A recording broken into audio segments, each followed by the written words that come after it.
ദക്ഷിണേന്ത്യൻ രാഷ്ട്രീയത്തിൽ അതീവ പ്രാധാന്യമുള്ള ചില രാഷ്ട്രീയ കരുനീക്കങ്ങളാണ് ഇപ്പോൾ അരങ്ങേറിക്കൊണ്ടിരിക്കുന്നത്. ഉത്തരേന്ത്യയിൽ ബി.ജെ.പി. നേരിട്ട് പടനയിക്കുമ്പോൾ ദക്ഷിണേന്ത്യയിലേക്ക് എത്തുമ്പോൾ ചിത്രം പാടെ മാറുകയാണ്. ഒച്ചയും ബഹളവുമില്ലാതെ ആർ.എസ്.എസ്. കൃത്യമായ പകിടകളി നടത്തുമ്പോൾ പുറമെ ബി.ജെ.പിയെ മാത്രമാണ് നമ്മൾ കാണുന്നത്. എന്നാൽ ദക്ഷിണേന്ത്യയിൽ ബി.ജെ.പി. കരുക്കൾ നീക്കുമ്പോൾ പ്രത്യക്ഷത്തിൽ നമ്മൾ കാണുന്നത് കോൺഗ്രസിനെയാണ് എന്നതാണ് വസ്തുത.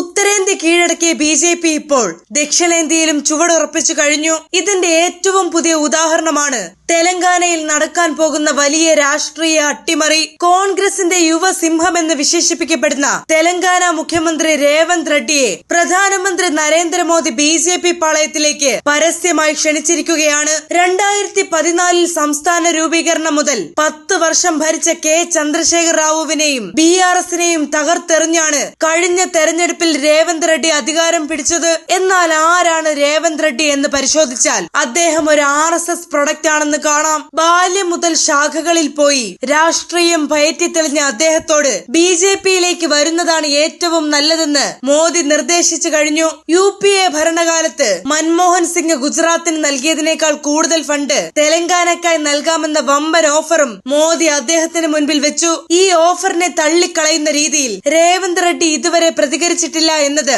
ഓപ്പറേഷൻ ലോട്ടസ് തെലങ്കാനയിൽ സംഭവിക്കുമോ എന്ന് രാജ്യം ഉറ്റുനോക്കാൻ കാരണമാകുന്നു. സമാനമായ രീതിയിലാണ് രാജ്യം ബഹുമാനത്തോടെ നോക്കിക്കണ്ടിരുന്ന ആം ആദ്മി പാർട്ടിയുടെ യുവ പോരാളി രാഘവ് ചദ്ദ ബി.ജെ.പിയിലേക്ക് പോയതും മോദിയെ വാനോളം പുകഴ്ത്തിയതും. യഥാർത്ഥത്തിൽ എ.എ.പിക്കുള്ളിൽ ബി.ജെ.പിക്കായി പണിയെടുക്കാൻ നേരത്തെ തന്നെ നിയോഗിക്കപ്പെട്ട ഒരു വ്യക്തിയായിരുന്നു രാഘവ് ചദ്ദ എന്ന് സംശയിക്കേണ്ടിയിരിക്കുന്നു. ഡൽഹിയിൽ ബി.ജെ.പിയുടെ പ്രധാന എതിരാളി കോൺഗ്രസ് അല്ലാത്തതുകൊണ്ട് തന്നെ എ.എ.പിയെ തകർക്കാൻ ഇത്തരം നീക്കങ്ങൾ അവർ പ്രയോഗിക്കുന്നുണ്ടാവാം. ഇനി നമ്മൾ തമിഴ്നാട്ടിലേക്ക് നോക്കിയാൽ വിജയുടെ ടി.വി.കെ വെന്നിക്കൊടി പാറിച്ച് അധികാരത്തിലേറിയിരിക്കുകയാണ്. ഡി.എം.കെയെ വരെ നിന്ദിച്ചുകൊണ്ടാണ് കോൺഗ്രസ് വിജയ്ക്ക് പിന്തുണ നൽകിയത് എന്നത് വലിയ വാർത്തയായിരുന്നു.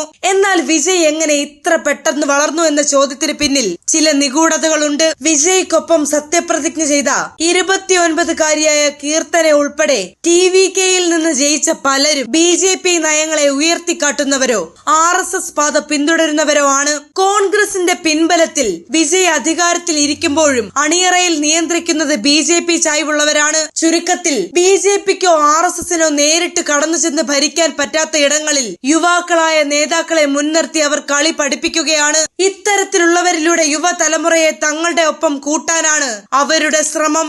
ഈ നിരീക്ഷണങ്ങൾ ശരിയാണെങ്കിൽ ഓരോ പാർട്ടിയിലും സംഘടനയിലും ബി.ജെ.പി. ചാരന്മാർ നുഴഞ്ഞു കയറിയിട്ടുണ്ടാകാം. ചിലപ്പോൾ അത് നേതൃത്വത്തിന്റെ ഏറ്റവും തലപ്പത്ത് തന്നെയാകാം. ഇത് തിരിച്ചറിയാനും ഇതിനുള്ള മരുന്ന് കണ്ടെത്താനും രാഷ്ട്രീയ പാർട്ടികൾക്ക് കഴിഞ്ഞില്ലെങ്കിൽ പാരമ്പര്യത്തിന്റെ മഹിമയും പറഞ്ഞു നടന്നിട്ട് കാര്യമില്ല.